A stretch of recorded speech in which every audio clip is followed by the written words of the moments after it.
Hello दोस्तों, पिछली video में हमने तीन लॉस पढ़े हुए थे। Gauss law for electricity, Gauss law for magnetism, ये दोनों, और फेराडेज लॉ। आज हम पढ़ने वाले हैं एम्पियर्स लॉ, जो कि ये है मैक्सवेल ने जो हमें दिया हुआ है।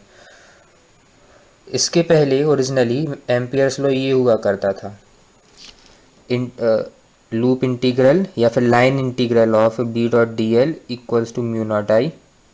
ये क्या बताता है, जैसे एक लूप है, ये जो लूप है इस करंट आई को इनक्लोज कर रहा है, तो हम क्या करें, इस आई के कारण जो इसके चारों तरफ मैग्नेटिक फील्ड पैदा हो रही है, उस मैग्नेटिक फील्ड का ये जो लूप है इस पे हम छोटे छोटे एलिमेंटल लंबाइयाँ ले लें डी एल, और इन छोटी छोटी एलिमेंटल लंबाइयों का बी से डॉट प्रोडक्ट ले और ऐसा पूरे लूप के साथ हम कर दें, तो इससे हमें ये राशि मिलेगी। ये होती है म्यू नॉट आई के इक्वल। म्यू नॉट क्या है? अच्छा, पिछले वीडियो में मैंने कुछ चीज़ छोड़ दी थी, जैसे इसमें मैंने एप्सिलॉन नॉट नहीं बताया था। एप्सिलॉन नॉट निर्वात की विद्युतशीलता कहलाती है। इसी तरह से म्यू नॉट जो है वो कहलाती है निर्वात की चुंबकनशीलता, permeability, magnetic permeability of vacuum. ठीक है, तो ये तो था ओरिजिनल। अब इसमें मैक्सवेल ने क्या संशोधन किया, तो मैं एक एग्जांपल से बता सकता हूँ कि जैसे कि हम एक कैपेसिटर है हमारे पास और हम इसे चार्ज कर रहे हैं, तो जैसे हम यहाँ पे कोई लूप लें तो यहाँ पे तो क्या बोलते हैं, करंट बह रहा है। मतलब जब तक ये चार्ज होगा, इसकी चार्जिंग की प्रोसेस में करंट बहेगा यहाँ पे। जब ये पूरा चार्ज हो जाएगा तब करंट बहना बंद हो जाएगा, लेकिन जब तक ये चार्ज हो रहा है तब तक ये जो करंट बह रहा है इससे एक मैग्नेटिक फील्ड पैदा हो रही है। और यहाँ पे हम एक लूप लें तो इस लूप के लिए यदि हम ये राशि कैलकुलेट करें तो ये नॉन ज़ीरो आएगी, क्योंकि यहाँ पे तो एक मैग्नेटिक फील्ड पैदा हो रही है। इसी तरह से चूँकि यहाँ भी करंट बह रहा है तो यहाँ पे ही वही चीज़ होगी। लेकिन ये जो बीच में एरिया है, मतलब ये जो बीच में वॉल्यूम है इसका कैपेसिटर का, यहाँ पे तो कोई करंट नहीं बह रहा है, लेकिन इसके लिए भी यदि हम ये राशि कैलकुलेट करें बी डॉट डी एल तो वो नॉन ज़ीरो आती है। मतलब यहाँ पे भी एक तरह से एक मैग्नेटिक फील्ड है जिसके कारण ये राशि नॉन ज़ीरो हो रही है। यदि यहाँ पे करंट नहीं बह रहा है तो यहाँ पे मैग्नेटिक फील्ड भी ज़ीरो होनी चाहिए, तो ये राशि भी ज़ीरो ही होनी चाहिए, लेकिन नहीं है। मतलब यहाँ पे एक मैग्नेटिक फील्ड है और मैग्नेटिक फील्ड किसी न किसी वजह से पैदा हो रही है, तो वो जो मैग्नेटिक फील्ड है वो एक करंट की वजह से ही पैदा हो रही है, और उस करंट को मैक्सवेल ने नाम दिया डिस्प्लेसमेंट करंट। अरे सॉरी, यहाँ पे लिख देते हैं डिस्प्लेसमेंट करंट। ये कैसे पैदा होता है? यहाँ पे देखिए, चूंकि यहाँ करंट बह रहा है तो ये आवेशित होता जा रहा है, तो इस पे क्या बोलते हैं, चार्ज डेंसिटी बढ़ रही है। अच्छा, कैपेसिटर के अंदर इलेक्ट्रिक फील्ड होती है सिग्मा बाय एप्सिलॉन नॉट, इसको हम लिख सकते हैं Q by a epsilon naught. और चूंकि यहाँ पे ये चार्ज हो रहा है इसलिए क्यू बढ़ रहा है, क्यू बढ़ रहा है तो ये जो इलेक्ट्रिक फील्ड है ये बढ़ रही है, मतलब इलेक्ट्रिक फील्ड चेंज होती जा रही है। इस चेंजिंग इलेक्ट्रिक फील्ड के कारण एक टाइप का करंट पैदा हो रहा है यहाँ पे, जो आवेश के फ्लो के कारण नहीं है, चेंजिंग इलेक्ट्रिक फील्ड के कारण ये करंट है जो एक मैग्नेटिक फील्ड प्रोड्यूस कर रहा है, और इसे हम कहते हैं डिस्प्लेसमेंट करंट। ये वर्ड सबसे पहले हमें मैक्सवेल ने दिया था। ये जो डिस्प्लेसमेंट करंट है ये होता है epsilon zero d phi E by d T के इक्वल। तो यदि हमें केवल यहाँ के लिए ये राशि लिखनी हो बी डॉट डी एल, तो बी डॉट डी एल हम कैसे लिखते थे ओरिजिनली, म्यू नॉट आई। अब ये है डिस्प्लेसमेंट करंट, तो इसका म्यू नॉट से गुणा कर दिया, क्योंकि ये इस लूप के अंदर यही वाला करंट है, इसका म्यू नॉट से गुणा कर दिया, तो यहाँ पे बी डॉट डी एल ये आ जाएगा, integration B dot D L equals to mu naught epsilon naught d phi by d T. अभी मैं इन एक्सप्रेशंस के डेरिवेशन में नहीं जा रहा हूँ, क्योंकि वैसे भी ये जो इक्वेशंस है ये फंडामेंटल इक्वेशंस हैं। इनके डेरिवेशन हम और नियमों के माध्यम से कर सकते हैं। जैसे गॉस लॉ है, तो गॉस लॉ को हम पिछले दिया है, इसे हम कूलॉम के लॉ से डिड्यूस कर सकते हैं। तो फिर मैं कहूँगा कि गॉस लॉ से हम कूलॉम के लॉ को डिड्यूस कर सकते हैं। मतलब ये फंडामेंटल इक्वेशन है, हमें यहाँ से शुरुआत करनी होगी। ये ऐसा नहीं है कि ये कोई प्रमेय है, ऐसी चीज़ है जो पहले से जो स्थापित चीज़ है या फिर जो पहले से अभिग्रहित हमारे पास मौजूद है, उनकी हेल्प से हमने इनको डिड्यूस किया हुआ, ऐसा नहीं है। ये फंडामेंटल इक्वेशन से हमें यहाँ से शुरुआत करनी होगी।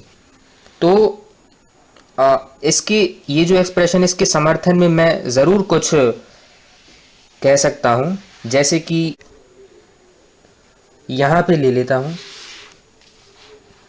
जैसे हमारे पास एक क्लोज्ड सरफेस है और इसके अंदर मान लीजिए I1 करंट जा रहा है और I2 करंट बाहर आ रहा है।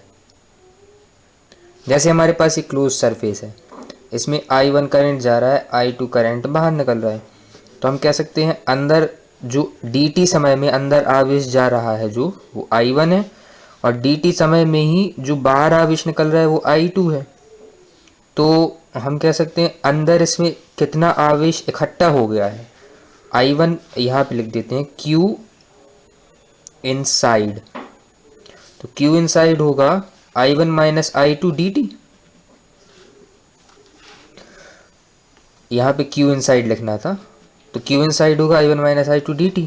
और इस Q इनसाइड के कारण हम कह सकते हैं इस क्लोज सरफेस से एक फ्लक्स संबंधित होगा। तो मान लिया वो फ्लक्स फाई ई है, तो phi E by epsilon naught होगा Q इनसाइड। ये होता है गॉस लॉ ऑफ इलेक्ट्रिसिटी।